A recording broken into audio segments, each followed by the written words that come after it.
From the ravenous infected of 28 Days Later to the alien mutations of Annihilation, Alex Garland has never shied away from the horrors of science fiction. Garland is the writer of 28 Days Later and the director of Ex Machina and Annihilation, and while on the surface these films have different expositions, one deals with advanced AI with the desire to integrate into society, and the other deals with aliens, they all share a similar theme and style. For this video essay, I like to focus on themes that Garland captures through emotion, atmosphere, and pure storytelling. When asked why sci-fi, Garland responded, "It gives you a lot of freedom in terms of ideas.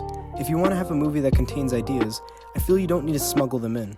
Sci-fi audiences look for that and like it, and respond to it. If it was a straight action movie, you'd sort of have to justify it." This response is extremely evident within his work, especially when it comes to exposition and setting.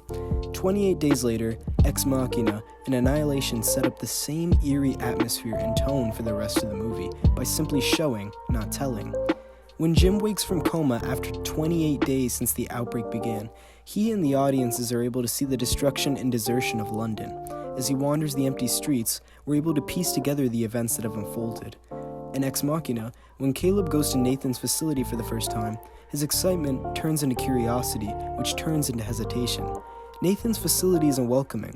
It's isolated and desolate, which makes sense since it's housing advanced intelligence and technology, but this creates an out-of-touch environment from the rest of the world, leading Caleb and the viewer to be cautious for the duration of the film. With Annihilation, the shimmer, the energy refraction that is responsible for the environmental mutations, is briefly described with key details, while majority of the characters, as well as the viewers, are left in the dark as to what's on the other side. It isn't until the expedition team ventures into the area that we're able to see the dangers present. Garland is able to establish an eerie atmosphere, which has the characters being curious just as much as they are cautious when entering these settings. The sense of an unknown danger lurking around these environments creates tension, not only in the story, but within the viewing experience. When asked what his interpretation was on Annihilation, Garland states, "To me, some of it has to do with the nature of change, of being confronted with change, which is the change of things around you and your own change." An easier way to look at this quote is that change is constant, and change is always occurring. Whether it's self-growth, self-awareness, or self-destruction, these factors challenge the morality and duality of man and nature. These are a few of the connecting themes within the three of these films. 28 Days Later challenges the duality of man, Ex Machina challenges the morality of technological awareness, and Annihilation analyzes the changes of nature, both human and environmental. The choices and emotions that these characters come to terms with in the films are overarching. Annihilation and 28 Days Later address grief, depression, and inner change, while Ex Machina focuses on the morality of artificial consciousness. From Jim in 28 Days Later to Lena in Annihilation to Ava in Ex Machina, each of these characters adapt to the isolated environments and changes they're experiencing, thus making them more human in the process, which is ironic considering that Ava is a robot. Jim adapts to the epidemic in 28 Days Later by succumbing to the survival instincts formed in the apocalyptic London.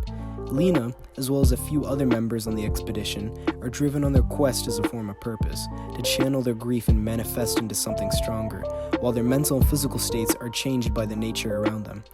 Ava is an advanced AI that begins to adapt consciousness, and after being held in the containment facility, isolated, she begins to express a desire to enter the outside world. Through this, she's able to manipulate Caleb to achieve her goal. Throughout the film, the morality of AI is discussed between Caleb and Nathan, which challenges the duality of nature and man. Garland focuses on human nature in the physical and spiritual sense. Jim tries to retain his humanity but eventually realizes that he has to succumb to the survival instincts of the new world. Ava is an AI with no emotional functions but has the desire to become human. Lena and the crew in Annihilation struggle to retain their humanity in the newfound environment and question if they'll give into the world around them, thus leading to self-destruction. Yes, these films focus on zombies, robots, and aliens in a broad sense, but Garland is able to dig deep into human psyche and interaction, and what it means to truly be human.